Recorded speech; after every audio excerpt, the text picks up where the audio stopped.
ചിത്രദുർഗ വഴിയല്ല കേട്ടോ, അത് വേറെ റൂട്ടാണ്. അല്ല, നമ്മൾ 50 രൂപ നോട്ടിലും കണ്ടു പരിചയമുള്ള ആ രഥം. ബ്യൂട്ടിഫുൾ പ്രസന്റ് ക്ലൈമറ്റ്, സൂപ്പർ സ്ഥലം, എന്തൊരു ഭംഗിയാ കാണാനായിട്ട്.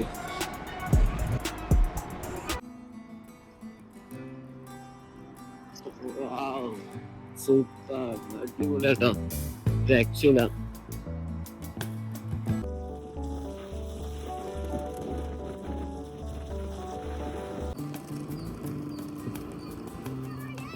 ഈ ക്ഷേത്രത്തിൻ്റെ ഒന്നാമത്തെ ഗോപുരത്തിൻ്റെ നിഴൽ തല കുത്തനെ പതിക്കുന്ന ഒരു പ്രതിഭാസം. യാത്ര തുടങ്ങണം. നമ്മളെ വണ്ടി ഇവിടെ ഉണ്ട്, വണ്ടിയൊക്കെ സെറ്റ് ചെയ്തു, നേരെ വിടുകയാണ്. ഹംപിയിലേക്കാണ് യാത്ര. അതെല്ലാവരും പോണ മാതിരി ഉള്ള ആ റൂട്ടല്ല പോണത്, വേറെ റൂട്ടാണ് നമ്മൾ പ്ലാൻ ചെയ്തുള്ളത് കേട്ടോ. ഓക്കെ, മാപ്പൊക്കെ ഇട്ട് സെറ്റ് ചെയ്ത് വെച്ചിട്ടുണ്ട് കേട്ടോ.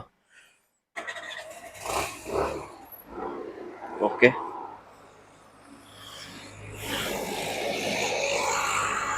സംഭവം സെറ്റാണ്.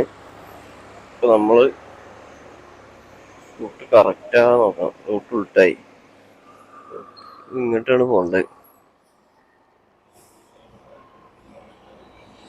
ശരിക്കും പറയുകയാണെങ്കിൽ നമ്മള് ജോഗ് ഫാൾസ് പോകേണ്ടതായിരുന്നു, പക്ഷെ ജോഗ് ഫാൾസിൽ ഇപ്പൊ വെള്ളം കുറവാണ്. ഒന്നാമത് ഇവിടുന്ന് ഏകദേശം 100-100 സംതിങ് കിലോമീറ്റർ, 2.5-3 മണിക്കൂറോളം ഇവിടുന്ന് യാത്ര ഉണ്ട്. അപ്പോ ജോഗ് ഫാൾസ് ക്യാൻസൽ ചെയ്ത് കഴിഞ്ഞ് നേരെ ഹംപിയിലോട്ടുള്ള യാത്രയാണ്. അപ്പോ ഈ റൂട്ട് എന്ന് പറയുമ്പോ ചിത്രദുർഗ വഴിയല്ല കേട്ടോ, അത് വേറെ റൂട്ടാണ്. ഇതിന്റെ കറക്റ്റ് കാര്യങ്ങൾ ഞാൻ മെൻഷൻ ചെയ്യുന്നുണ്ട്. ഞാൻ ശരിക്കും 4 മണിക്ക് ഇറങ്ങാൻ വിചാരിച്ചിരുന്നു കേട്ടോ, ആകെ കുളമായി. ശരിക്കും 4 മണിയാകുമ്പോ എണിച്ചിറങ്ങണേ. 4 മണിയാകുമ്പോ എണിച്ചിട്ട് മൊത്തത്തിൽ ചെറുതായിട്ട് ഒന്നും കൂടി ഒന്ന് പ്ലാൻ ചെയ്തു എങ്ങനെ വേണ്ടെന്നുള്ളത്. Good bye Thirthahalli. Jog Falls പോകണം എന്നുള്ളതുകൊണ്ടാണ് തീർത്ഥാളി വന്നത്. അപ്പോ തീർത്ഥാളിന്ന് പോവുകയാണെങ്കിൽ നമുക്ക് 2 റൂട്ട് വരുന്നത്. അത് ഈ ചിത്രദുർഗി ഈ റൂട്ട്, ഇപ്പൊ പോണ റൂട്ട്. ഈ റൂട്ടാണെങ്കിൽ ഒരു 275 കിലോമീറ്റേഴ്സേ ഉള്ളൂ. ചിത്രദുർഗ ആണെങ്കിൽ ഒരു 315 കിലോമീറ്റർ എങ്കിലും വരണം. കുറച്ച് വളഞ്ഞു കഴിഞ്ഞിട്ടാണ് വരിക. പക്ഷെ മറ്റേനെക്കാട്ടിയും സമയം കൂടുതൽ എടുക്കുക, ഒരു 10-20 മിനിറ്റ് ഇത് കൂടുതൽ എടുക്കും ഈ റൂട്ട്. പക്ഷെ ഇതൊക്കെ ഫുള്ളായിട്ട് ഗ്രാമപ്രദേശങ്ങളിലൂടെ ആയിരിക്കും എന്ന് തോന്നുന്നത്. ഹംപിയിൽ പോയാൽ അവിടുത്തെ കാര്യങ്ങൾ എങ്ങനെയാന്ന് വെച്ചാല്, അവിടെ ഇനിയിപ്പോ ബൈക്ക് എല്ലായിടത്തും കടത്തി വിടുമെന്നുള്ള അറിയില്ല. ബൈക്ക് കടത്തി വിട്ടിട്ടില്ലെങ്കിൽ നമ്മളാകെ കുടുങ്ങി. ഈ ലഗേജ് വെച്ചിട്ട് നമ്മൾ ഇങ്ങനെ നടക്കണം, അതൊരു ബുദ്ധിമുട്ടാണ്. എന്തായാലും ലഗേജ് കുറയ്ക്കണം, മാക്സിമം വണ്ടിയുടെ ഉള്ളിൽ എടുത്തിടണം ലഗേജൊക്കെ. അഥവാ മഴ പെയ്താലും പ്രശ്നമാണ്. ലേറ്റ് മഴ ഒന്നും കുഴപ്പമില്ല, ഷൂ ഒക്കെ ആകെ പണി പാടുവേ. നല്ല ക്ലൈമറ്റ് കേട്ടോ. ബ്യൂട്ടിഫുൾ പ്രസന്റ് ക്ലൈമറ്റ്, സൂപ്പർ സ്ഥലം.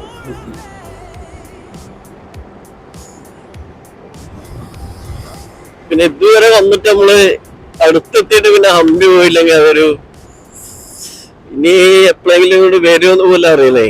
വരും, എന്തായാലും വരും. പക്ഷെ ഹംപിയിലോട്ട് ഇനി വരണം എന്നുണ്ട്, പക്ഷെ എന്നാന്നുള്ള അറിയില്ല. അതുവരെ എത്തിക്കഴിഞ്ഞാൽ നമ്മള് തന്നെയാണ് നല്ലത്. പോയിട്ട് പറ്റാവുന്നിടത്തോളം കാണാലോ.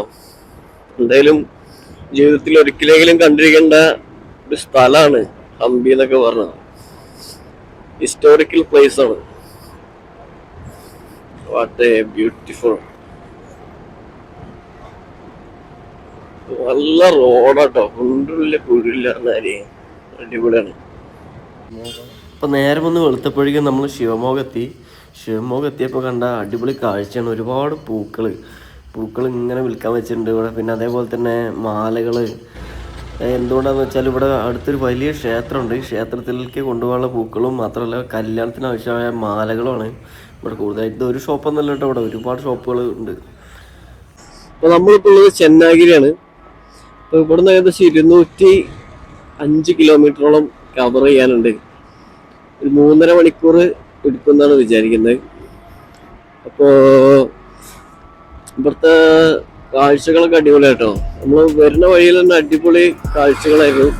പക്ഷെ ചെറിയൊരു മിസ്റ്റേക്ക് പറ്റി. അത് ഗൂഗിൾ മാപ്പിന് പറ്റിയതാണോ എനിക്ക് പറ്റിയതാണെന്ന് അറിയില്ല. റൂട്ട് മാറി. ഞാൻ ഈ ചിത്രദുർഗ വഴിയുള്ള ഈ റൂട്ടാണ് എല്ലായിരുന്നു ഞാൻ കൊടുത്തിട്ടുണ്ടായിരുന്നു. പക്ഷെ ഇത് പോയി പോയി വന്നപ്പോ ലാസ്റ്റ് ചിത്രദുർഗയിൽ എത്തിയപ്പോ ഇതൊരു കോമൺ റൂട്ടാണ്. ഇതിപ്പോ എല്ലാവർക്കും അറിയുന്ന ഒരു റൂട്ടാണ് ചിത്രദുർഗ വഴി ഹംപി പോവാന്നുള്ളത്.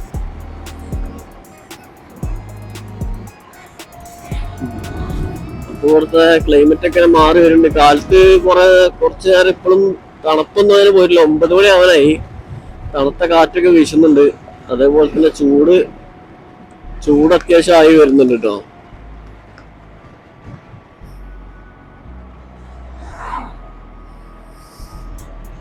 നമ്മൾ ഏകദേശം ഒരു 12 മണി ഇതിൽ കാണിച്ചാൽ 1 മണി 1:30 അതാണ് ഇതിന്റെ ഒരു സമയം.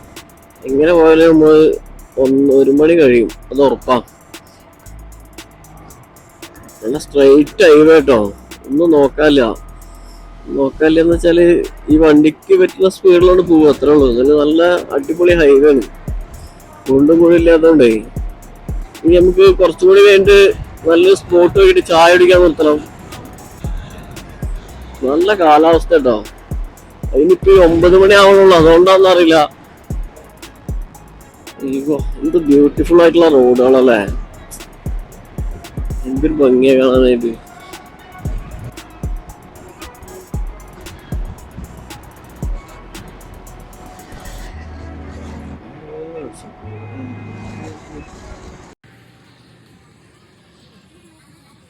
കാലത്തെ ഭക്ഷണമാണ്.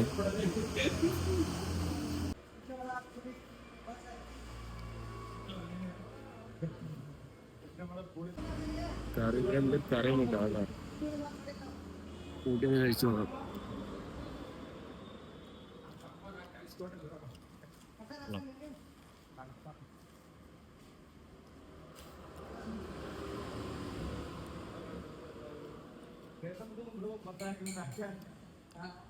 ടേസ്റ്റ് കുഴപ്പമില്ല.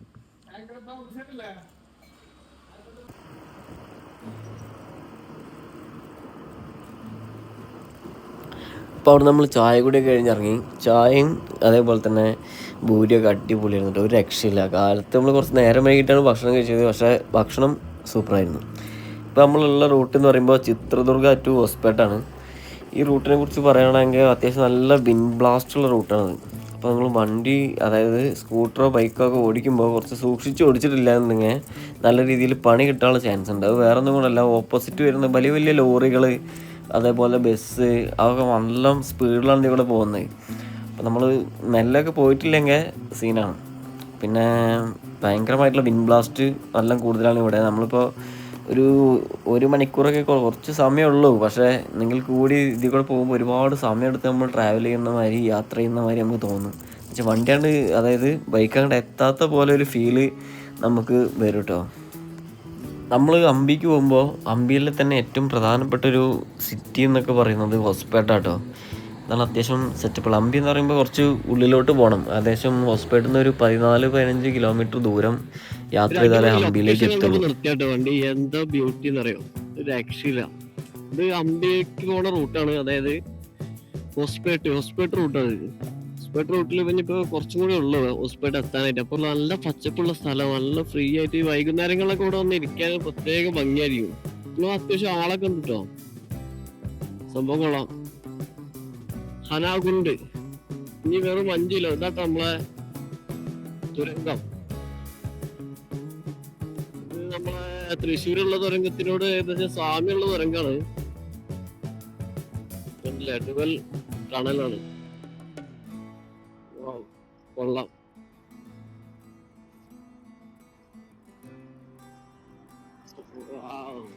സൂപ്പർ, അടിപൊളിയാട്ടോ, രക്ഷയില്ല. എന്താ രസം. എനിക്ക് തോന്നുന്നത് തൃശ്ശൂരിന്റെ അത്ര നമ്മളെ കുതിരാൻ തുരങ്കത്തിന്റെ അത്രക്ക് വലുതല്ല തോന്നുന്നുണ്ട്. സംഭവം അടിപൊളിയാണ്, ഒരു രക്ഷയില്ല.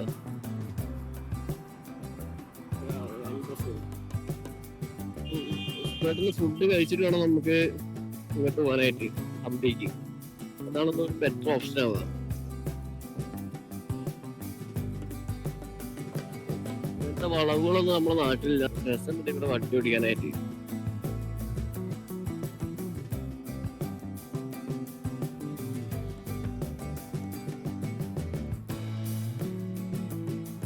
വരുന്ന അത്യാവശ്യം ചിത്രദുർഗയിൽ നിന്ന് ഹോസ്പിറ്റൽ വരെ ചിത്തമിട്ട കാറ്റാണ്. ചിത്തമിട്ട കാറ്റ് എന്ന് വെച്ചാൽ അത്യാവശ്യം നല്ല കാറ്റുണ്ട്. കാറ്റുള്ള ഏരിയ വന്നിട്ട് അല്ലേ, ഭൂപ്രകൃതിക്ക് ഇവിടെ എത്തിയപ്പോ ചെറുതായിട്ട് മാറി തുടങ്ങി. പക്ഷെ ഹബ്ബില് എന്തായാലും നല്ല ചൂടാവാനാ ചാൻസ് കൂടുതൽ. ഇവിടെ ചൂട് കുറവൊന്നുമില്ല. ലേറ്റ് ആയിട്ട് ഇങ്ങനെ വണ്ടി പോകുമ്പോ ചെറിയൊരു തണുപ്പ് എവിടെ നിന്നൊക്കെ കയറി വരുന്നുണ്ട്. പക്ഷെ അത്യാവശ്യം നല്ല ചൂട് തന്നെയാണ് ഇവിടെ. നമ്മള് വണ്ടി എവിടെയെങ്കിലും നിർത്തിയിട്ടാലാണ് ഈ ചൂടിന്റെ വ്യാപ്തി മനസ്സിലാവുന്നത്. ഇവിടെ കുറച്ച് ശാന്ത സമാധാനമുള്ള സ്ഥലം കേട്ടോ. ഭയങ്കര കാറ്റാണ്. വണ്ടി ഓടിക്കുമ്പോ ഭയങ്കര റിസ്ക് ആണ് വണ്ടി ഓടിക്കലൊക്കെ.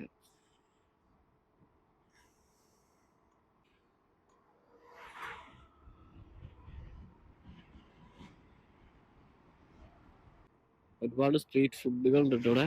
ഒരുപാട് എന്ന് വെച്ചാല് ഉച്ചയ്ക്ക് ആയിട്ട് അണ്ണ സാമ്പാറ്, കബാബ്, അങ്ങനത്തെ ഐറ്റംസ്, ഗോബി മഞ്ചൂരി ഒക്കെ കിട്ടുന്നുണ്ടോ. പിന്റെ അടിച്ചടിച്ചിട്ട് നമുക്ക് ഓട്ടോമാറ്റിക് നമ്മൾ വണ്ടി ഓടിക്കുമ്പോൾ ക്ഷീണിച്ചുകൊണ്ടിരിക്കും. ഈ കാറ്റും കൺട്രോൾ ചെയ്യണം, വണ്ടീനും കൺട്രോൾ ചെയ്യണം എന്ന് പറഞ്ഞാൽ ആകാശം പ്രശ്നം. ഹംപി പോണ റൂട്ടാട്ടോ. ഹംപി ഇവിടുന്ന് ആകെ 12 കിലോമീറ്റർ ഉള്ള ഹംപിയിൽ. ഇവിടെ ട്രെയിന് ട്രാക്ക് ചെക്ക് ചെയ്യാൻ പോകുന്നുണ്ട്. ട്രെയിന് ഓപ്പോസിറ്റിൽ പോകുന്നുണ്ട്. പക്ഷേ ഇവിടെ ട്രാക്ക് ചെക്ക് ചെയ്യുന്ന കാരണം 1 മണിക്കൂറിന്റെ അടുത്തായിട്ട് ബ്ലോക്ക് ചെയ്തിട്ടിരിക്കുകയാണ്. ഫൈനലി നമ്മള് ഹോസ്പിറ്റൽ കഴിഞ്ഞു, ഹംപി എത്തി.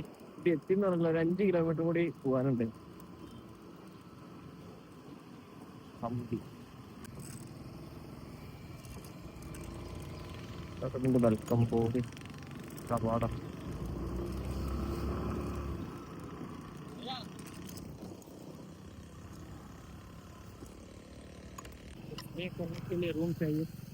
Rooms. We have nice price, good price, nice rooms. ಕಾಲ್ ಮಾಡ್ತೀನಿ. Call ಮಾಡ್ತೀರಾ? Okay, Okay, thank you. In case ಬೇಕಂದ್ರೆ ನಿಮಗೆ 700 ರೂಪಾಯಿಂದ ಸ್ಟಾರ್ಟ್ ಇದೆ. ಬೇಕು 700 700 ಸ್ಟಾರ್ಟ್ ಕಾಲ್ ಮಾಡ್ತೀನಿ. ನೈಟ್ ಮಾಡಿ ಸರ್, ಚೆನ್ನಾಗಿರುತ್ತೆ, ಕ್ಲೀನ್ ಆಗಿ ನೀಟ್ ಆಗಿರುತ್ತೆ. Okay. Thank you so much.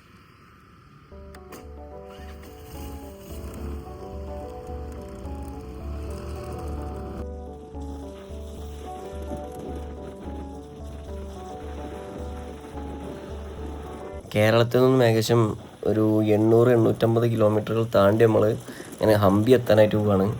പോകുന്ന വഴികളൊക്കെ അടിപൊളിയാട്ടോ. നല്ല നല്ല റൂട്ടാണ്. ഇതിപ്പോൾ ഏകദേശം ഇനിയിപ്പോൾ ഒരു 4 കിലോമീറ്റർ 5 കിലോമീറ്റർ മാത്രമുള്ള ഹംപിക്ക്. നല്ല അടിപൊളി റൂട്ടാണ്, കുഴപ്പമില്ല. നമ്മൾ പെട്ടത് എവിടെയെന്ന് വെച്ചാൽ റെയിൽവേ ട്രാക്കിലാണ്. അവിടെ ഏകദേശം 1-1.5 മണിക്കൂർ വെറുതെ വേസ്റ്റായി പോയി. വേറെ വഴിയില്ല, വേറെ കറങ്ങി തിരിഞ്ഞ് വരാൻ പറ്റും. ഏകദേശം 30 കിലോമീറ്ററും കവർ ചെയ്തിട്ട് കറങ്ങി വരണം. അതായത് നമുക്ക് ശരിക്കും ഹോസ്പിറ്റലിൽ നിന്ന് 14-15 കിലോമീറ്റർ മാത്രമേ ഉള്ളൂ ഹംപിയിലേക്ക്. പക്ഷേ കറങ്ങി വരാൻ ഡബിള് കിലോമീറ്റർ ഉണ്ട്. അതുകൊണ്ട് നമ്മൾ അവിടെ ഭക്ഷണം കഴിച്ചു അവിടെ നിന്ന് കുറച്ച് നേരം വെയിറ്റ് ചെയ്തു. എന്നിട്ടൊക്കെയാണ് മെല്ലാണ് വന്നത്. ഹംപിയിലേക്കുള്ള മെയിൻ കവാടം കഴിഞ്ഞാൽ ഇതേപോലെ ഒരുപാട് ടേണിങ്ങുകൾ ഉണ്ടാവും. അതായത് ന്യൂ ഹംപി, അങ്ങനെ പല പല റൂട്ടുകളുണ്ടാവും. നമ്മൾ അവിടെ എവിടേക്കും പോകേണ്ട ആവശ്യമില്ല. നമ്മൾ സ്ട്രെയിറ്റ് പിടിച്ചാൽ തന്നെ ഹംപിയിലേക്കാണ് എത്തിച്ചേരുക.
ഹംപി എന്ന് പറയുമ്പോൾ തന്നെ നമ്മളെ മനസ്സിലേക്ക് ആദ്യം ഓടി വരുന്നത് ഒന്ന് വിരൂപാക്ഷ ടെമ്പിളും മറ്റൊന്ന് വിത്തല ടെമ്പിളാണ്.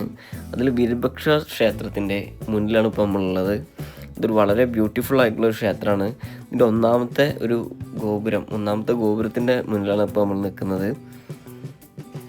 വിരൂപാക്ഷ ക്ഷേത്രത്തിൻ്റെ ഈ ഒരു ഗോപുരം, ആദ്യത്തെ ഗോപുരം 52 അടി ഹൈറ്റാണ് വരുന്നത്. മാത്രമല്ല ഇത് കൃഷ്ണദേവരായ പണി കഴിപ്പിച്ചു എന്നാണ് പറയപ്പെടുന്നത്. 11 നിലയാണ് ഈ ഗോപുരത്തിനുള്ളത്.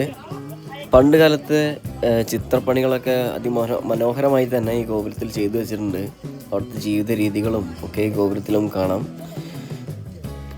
പൂർണ്ണമായിട്ട് കരിങ്കല്ലാണോ എന്ന് എനിക്ക് പറയാൻ പറ്റില്ല, പക്ഷേ കരിങ്കല്ലാണ് കൂടുതലും ഭാഗം കാണുന്നത്. ഗോപുരത്തിൻ്റെ ഇടതും വലതുമായിട്ടാണ് പണ്ടത്തെ ഒരു പ്രധാനപ്പെട്ട ഒരു മാർക്കറ്റ് വരുന്നത് കേട്ടോ. നമ്മൾ ഗോപുരത്തിലേക്ക് ക്ഷേത്രത്തിലേക്ക് കടക്കുമ്പോൾ തന്നെ ഈ ഒരു മാർക്കറ്റ് നമുക്ക് കാണാനായിട്ട് പറ്റും. ഇവിടെ പൂർണ്ണമായിട്ടും ആനകൾ, അതേപോലെ തന്നെ സ്വർണം, വജ്രങ്ങൾ ഒക്കെ ഇവിടെ വെച്ചാണ് വിറ്റിട്ടുണ്ടായിരുന്നത്. അതിന് വിൽക്കാനായിട്ട് തന്നെ ഒരുപാട് അയൽ രാജ്യങ്ങളിലെ ആൾക്കാർ, ചൈന, അതേപോലെ തന്നെ അറബി രാഷ്ട്രങ്ങളിൽ നിന്നൊക്കെ ആളുകൾ ഇവിടെ വന്നിട്ട് കച്ചവടം ചെയ്യായിരുന്നു.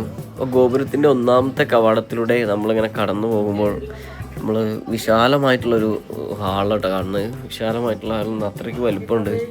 നമുക്ക് എന്ത് പരിപാടിയും വെച്ച് നടത്താനുള്ളൊരു അത്രയും സെറ്റപ്പ് ഉണ്ട് അവിടെ. അപ്പോൾ ഇതിന് തൊട്ടടുത്തായിട്ടാണ് ടിക്കറ്റ് കൗണ്ടർ ഉള്ളത്. ടിക്കറ്റ് കൗണ്ടർ നമുക്ക് വിസിറ്റേഴ്സിന് വെച്ചാൽ ടൂറിസ്റ്റുകൾക്കാണ് കൂടുതലും ചെറിയൊരു പൈസ ഈടാക്കുന്നുണ്ട്. പക്ഷെ നമ്മളതിന് പ്രത്യേകിച്ചൊന്നും വാങ്ങിയിട്ടൊന്നുമില്ല. നമ്മൾ നേരെ ഉള്ളിലോട്ട് പോവാണ്. ഈ രണ്ടാമത്തെ കവാടം കഴിഞ്ഞാലാണ് ക്ഷേത്രത്തിലേക്ക് എത്തുക. ക്ഷേത്രം എന്ന് പറയുകയാണെങ്കിൽ വളരെ ബ്യൂട്ടിഫുൾ ആയിട്ടുള്ള ക്ഷേത്രം കേട്ടോ. നമ്മൾ പുറത്തുനിന്ന് കാണുന്ന പോലെ, പുറത്തുനിന്ന് ഗോപുരം കാണുമ്പോൾ നമ്മൾ വിചാരിക്കും അത്ര ഒരു സെറ്റപ്പായിട്ട് തോന്നുന്നില്ല. പക്ഷെ ഉള്ളിലോട്ട് കയറുമ്പോഴാണ് അതിൻ്റെ ഒരു മനോഹാരിത എത്രത്തോളം ഉണ്ടെന്ന് നമുക്ക് മനസ്സിലാവുന്നത് തന്നെ. വളരെ ബ്യൂട്ടിഫുള്ളാണ്. അതുപോലെ തന്നെ ഈ ക്ഷേത്രത്തിൻ്റെ ഈ വശത്തുള്ള വ്യൂ വളരെ ബ്യൂട്ടിഫുള്ളാണ്. പിന്നെ മാത്രമല്ല, ഈ തൂണുകളിലേക്കൊക്കെ കാറ്റടിക്കുമ്പോൾ വിസിൽ സൗണ്ടുകൾ വരുമെന്നാണ് പറയപ്പെടുന്നത്. അന്നത്തെ കാലത്ത് ഈ കൊത്തുപണികളൊക്കെ പറയാതിരിക്കാൻ വയ്യ കേട്ടോ. വളരെ അടിപൊളിയായിട്ട് ചെയ്തിട്ടുണ്ട്. മെഷീൻ വർക്ക് പോലും ഇല്ലാത്ത അന്നത്തെ കാലത്ത് മെഷീനുകളെക്കാട്ടിയും വെല്ലുന്ന രീതിയിലാണ് വർക്കുകളൊക്കെ ചെയ്തു വെച്ചിട്ടുള്ളത്. ഇതിൻ്റെ മറ്റൊരു പ്രത്യേകതയാണ് ഈ ക്ഷേത്രത്തിൻ്റെ ഒന്നാമത്തെ ഗോപുരത്തിൻ്റെ നിഴൽ തല കുത്തനെ പതിക്കുന്ന ഒരു പ്രതിഭാസം അവിടെ ഉണ്ട്. അത് നമുക്ക് ഇതിൻ്റെ ഉള്ളിൽ കയറി കാണാനായിട്ട് പറ്റും. ഹംപിയിലെ തന്നെ പൂജകളും കാര്യങ്ങളുമുള്ള ഏറ്റവും വലിയൊരു ക്ഷേത്രം കൂടിയാണ് ഈ വിരൂപാക്ഷ ടെമ്പിൾ. ഇത് പൂർണ്ണമായിട്ടും ഒരു ശിവക്ഷേത്രമാണ്. ക്ഷേത്രത്തിനോട് ചേർന്നെടുക്കുന്ന ഒരു അടിപൊളി കുളമാട്ടത്. കാണാൻ തന്നെ വളരെ മനോഹരമാണ്. അതായത് വിരൂപാക്ഷ ടെമ്പിളിൻ്റെ നേരെ റൈറ്റ് സൈഡിലായിട്ടാണ് ഈ കുളം സ്ഥിതി ചെയ്യുന്നത്. ക്ഷേത്രത്തിൻ്റെ കുളത്തിനടുത്ത് കൂടെ നമ്മളിങ്ങനെ പോയിക്കൊണ്ടിരിക്കുമ്പോഴാണ് ഒരു അടിപൊളി റിവർ കാണാൻ പറ്റുന്നത്. ഈ റിവറിലാണ് നമ്മളെ ലക്ഷ്മി എന്ന് പറഞ്ഞാൽ ഇവിടുത്തെ ഒരു മെയിൻ ആന കാലത്തൊക്കെ കുളിക്കുന്നത്. ലക്ഷ്മീനെ കുറിച്ച് പറയുകയാണെങ്കിൽ, ലക്ഷ്മി നമുക്ക് പൈസ എന്തെങ്കിലും ചില്ലറൊക്കെ കൊടുക്കുകയാണെങ്കിൽ നമുക്ക് അനുഗ്രഹമൊക്കെ തരും. ഇവിടുത്തെ ഒരു മെയിൻ ആളാട്ടോ ലക്ഷ്മി എന്ന് പറഞ്ഞ ആന. ഈ ആനയുടെ കുളി കാണണമെങ്കിൽ നമ്മളൊരു 7-8 മണിൻ്റെ ഉള്ളിലായിട്ട് നേരത്തെ വരേണ്ടി വരും. വിരൂപാക്ഷ ടെമ്പിളാണ് ഇപ്പോൾ ഈ കാണുന്നത്. അപ്പോൾ അതിൻ്റെ അവിടെ നേരെ സ്ട്രൈറ്റ് ഇങ്ങോട്ട് വരികയാണെങ്കിൽ ബിത്തല ടെമ്പിൾ, അതുപോലെ അച്ചുത്രയ ടെമ്പിൾ, അത് രണ്ടും ഇങ്ങനെ നടന്നു പോകണം കേട്ടോ. പിന്നെ മേലെ കയറിയിട്ടാണ് നടന്നു പോയി കഴിഞ്ഞാൽ എളുപ്പത്തിലെത്താം. അല്ലെങ്കിൽ പിന്നെ അങ്ങനെ റോട്ടിലൂടെ നിങ്ങളെ കയ്യിൽ വണ്ടിയും അല്ലെങ്കിൽ ഓട്ടോയൊക്കെ ആണെങ്കിൽ ഓട്ടോക്കാരെ വിളിച്ചെങ്കിൽ അവർ തന്നെ കറക്റ്റ് സ്ഥലങ്ങൾ കൊണ്ടുപോയി കാണിച്ചു തരും. അതിന് ഇത്ര രൂപ ചാർജ് ഉണ്ടാവും. 2500 രൂപയ്ക്ക് വന്നാണ് ഡേ വരുന്നത്. അപ്പോൾ അങ്ങനെ പോവാം. അല്ലെങ്കിൽ നടന്നു പോവുകയാണെങ്കിൽ ഇങ്ങനെ ഒന്നുകൂടി എളുപ്പമാണ്. അല്ലെങ്കിൽ ബൈക്കൊക്കെ എടുത്തിട്ടാണെങ്കിൽ അപ്പുറത്തേക്ക് കൂടെ ഒരു വഴിയുണ്ട്, അങ്ങനെ പോവാം. വിരൂപാക്ഷ ക്ഷേത്രത്തിൻ്റെ നേരെ മുന്നിലായിട്ടാണ് ഈ ഒരു നന്ദി പ്രതിമ സ്ഥിതി ചെയ്യുന്നത് കേട്ടോ. അത്യാവശ്യം നല്ല വലിപ്പമുള്ള ഒറ്റക്കല്ലിൽ തീർത്ത നന്ദി പ്രതിമയാണിത്. വിരൂപാക്ഷ ക്ഷേത്രത്തിൻ്റെ 2 സൈഡിലായിട്ടുള്ള ഈ മാർക്കറ്റ് നേരെ ഈ നന്ദി വിഗ്രഹത്തിൻ്റെ അടുത്ത് വരെ നീണ്ടു കിടക്കുന്നുണ്ട് കേട്ടോ. അങ്ങനെ നമ്മൾ അവിടെ നിന്ന് വിരൂപാക്ഷ ക്ഷേത്രത്തിൽ നിന്നും ഇറങ്ങി നമ്മൾ നേരെ പോകുന്നത് വിറ്റാല ടെമ്പിളിലേക്കാണ്. വിറ്റാല ടെമ്പിളിലേക്ക് പോകുമ്പോൾ തന്നെ ഇങ്ങനത്തെ ഓരോ ചെറിയ വണ്ടികളുണ്ട്. അപ്പോൾ നമുക്ക് വേണമെങ്കിൽ അതിൽ പൈസ കൊടുത്തിട്ട് ടോക്കനൊക്കെ എടുത്ത് പൈസ കൊടുത്ത് അതിൽ കയറി പോകും. അല്ലെങ്കിൽ പിന്നെ നടന്നു പോകാനുള്ള ദൂരം മാത്രമേ ഉള്ളൂ. അപ്പോൾ വിറ്റാല ടെമ്പിളിൽ വന്നിട്ടുണ്ടെങ്കിൽ അതായത് നമ്മൾ ടോക്കൺ എടുത്തിട്ടില്ലെങ്കിൽ ടോക്കൺ എടുക്കണം. ഈ ടോക്കൺ എടുത്തു കഴിഞ്ഞാൽ ഒരു 2-3 സ്ഥലങ്ങൾ ഒരുമിച്ച് കാണാനായിട്ട് നമുക്ക് പറ്റും. നമ്മൾ വന്നത് ഒരു വൈകുന്നേരത്തെ ആയതുകൊണ്ട് തന്നെ നമുക്ക് അതിനായിട്ട് ഉള്ള സമയമൊക്കെ ഇല്ല. എന്തായാലും നമ്മൾ വിറ്റാല ടെമ്പിൾ ഒന്ന് പൂർണ്ണമായിട്ട് കാണാമെന്ന് വിചാരിച്ചു. ക്ഷേത്രത്തിൻ്റെ പ്രധാന ഗോപുരമാണിത്. അടിഭാഗത്ത് കരിങ്കല്ല് കൊണ്ടും മോൾ ഭാഗത്ത് ഇഷ്ടി കൊണ്ടും ആണ് നിർമ്മിച്ചിട്ടുള്ളത്. അതുകൊണ്ട് തന്നെ മോൾ ഭാഗത്തുള്ള വർക്കുകളൊക്കെ നശിച്ചുകൊണ്ടിരിക്കുകയാണ്.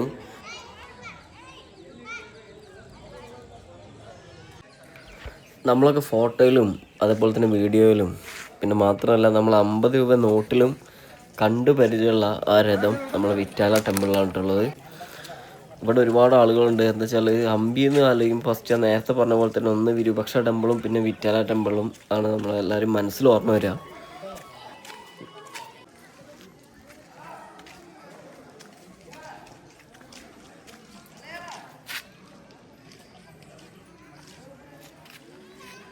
വിരൂപാക്ഷ ക്ഷേത്രത്തിലുള്ള പോലെ തന്നെ വിറ്റാല ക്ഷേത്രത്തിലും ഈ മ്യൂസിക് പില്ലേഴ്സ് കാണാനായിട്ട് പറ്റുന്നു.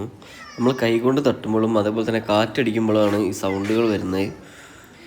പക്ഷെ എങ്ങനെയാണ് ഈ പില്ലറിൽ നിന്ന് സൗണ്ട് വരുന്നതെന്ന് ആളുകൾക്ക് ഇപ്പോഴും ഒരു ഐഡിയ കിട്ടിയിട്ടില്ല. പലർക്കും ഇപ്പോഴും ഒരു ഐഡിയ കിട്ടിയിട്ടില്ല.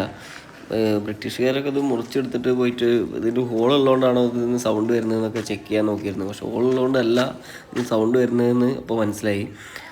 പക്ഷേ ഇതിൽ സൗണ്ട് വരാനുള്ളൊരു മെയിൻ കാരണം എന്താ വെച്ചാൽ അതിൽ ഉപയോഗിച്ചിരിക്കുന്ന കല്ലിൻ്റെ ഒരു പ്രത്യേകത ആയിട്ടാണ്.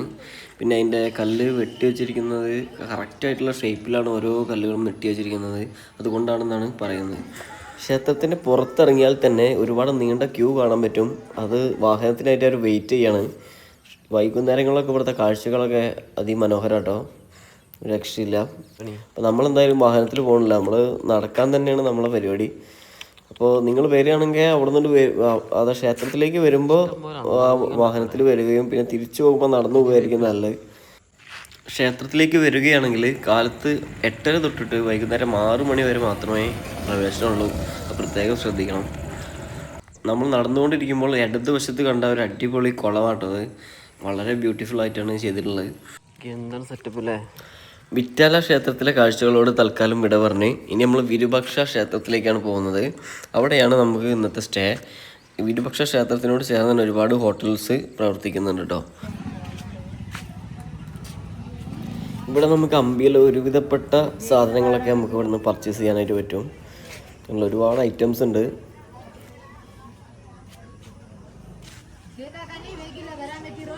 ക്ഷേത്രത്തിൻ്റെ വലതുവശത്തായിട്ട് ഇങ്ങനത്തെ ചെറിയ ചെറിയ ഷോപ്പുകളുണ്ട് കേട്ടോ. ഇവിടെ ബജ്ജി അതേപോലെ തന്നെ ഗോബി മഞ്ചൂരി ഒക്കെ ഇവിടെ കിട്ടും കേട്ടോ. ചായ മാത്രമല്ല ക്ഷേത്രത്തിൻ്റെ ഉള്ളിലേക്ക് നമ്മൾ വരുമ്പോൾ ഒരുപാട് ആളുകൾ ഇവിടെ നിൽക്കുന്നുണ്ട്.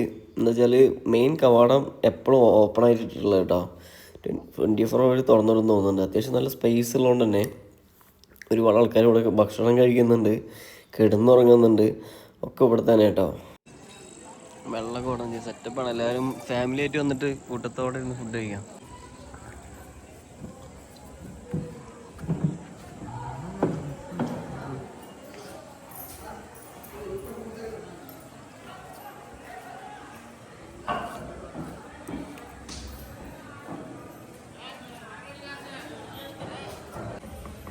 മരമാണല്ലോ, മരം കൊണ്ടുണ്ടാക്കിയുള്ളത്. സെറ്റപ്പ് ഡോറ്, ഭയങ്കര ഡോറാണല്ലോ വെച്ചാ.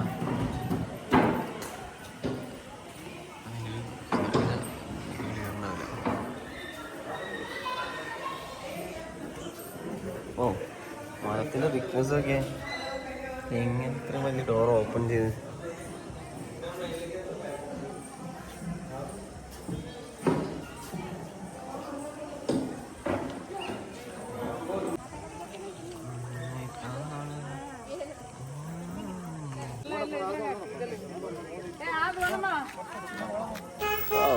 ബ്യൂട്ടി. ക്ഷേത്രത്തിൻ്റെ നേരെ ഓപ്പോസിറ്റ്, നേരെ ഇടത് വശത്തേക്ക് പോയി കഴിഞ്ഞാൽ അവിടെ ഇട്ട റൂമുള്ളത്. നിങ്ങൾ ഫാമിലി ആയിട്ടൊക്കെ വരികയാണെമ്പോൾ ഇടതുണ്ട്, റൈറ്റ് സൈഡിലുണ്ട്, ലെഫ്റ്റ് സൈഡിലുണ്ട്. എവിടെ വേണമെങ്കിലും സ്റ്റേ ചെയ്യാം, വേറെ വിഷയം കാര്യങ്ങളൊന്നുമില്ല. നമ്മൾ റൂമിലേക്ക് പോകുന്ന വഴി കണ്ട കാഴ്ചയാണ് ഒരുപാട് ഡ്രസ്സുകളും അതേപോലെ തന്നെ ബാഗുകൾ, പിന്നെ മാല, വാള, അങ്ങനത്തെ പല പല സംഭവങ്ങൾ. പിന്നെ ചെറിയ 2-3 റെസ്റ്റോറൻറ്റുകളൊക്കെ കണ്ടിട്ടുണ്ടായിരുന്നു. ഞാനും ഒരു റെസ്റ്റോറൻറ്റിൽ കയറി. അത്യാവശ്യം ചാർജും കാര്യങ്ങളൊക്കെ ഈടാക്കുന്നുണ്ട്. എന്തായാലും കുഴപ്പമൊന്നുമില്ല. നിങ്ങൾ ഫുഡിനായിട്ട് പുറത്ത് എവിടെയും പോകേണ്ട ആവശ്യമില്ല. നമ്മുടെ റൂം ഇവിടെ എടുക്കുകയാണെങ്കിൽ അതിൻ്റെ അടുത്ത് തന്നെ എല്ലാ സെറ്റപ്പും ഉണ്ട്. ഹംപിയിലെ കാഴ്ചകളൊക്കെ നിങ്ങൾക്ക് ഇഷ്ടമായി എന്ന് വിചാരിക്കുന്നുണ്ട്. ഹംപിയിലെ കാഴ്ചകളൊന്നും അവസാനിച്ചിട്ടില്ല. അപ്പോൾ നിങ്ങൾക്ക് വീഡിയോ ഇഷ്ടപ്പെട്ടാൽ ലൈക്ക് ചെയ്യുക, ഷെയർ ചെയ്യുക, സബ്സ്ക്രൈബ് ചെയ്യുക. അപ്പോൾ അടുത്തൊരു പാർട്ടായിട്ട് വരുന്നതായിരിക്കും. Bye bye.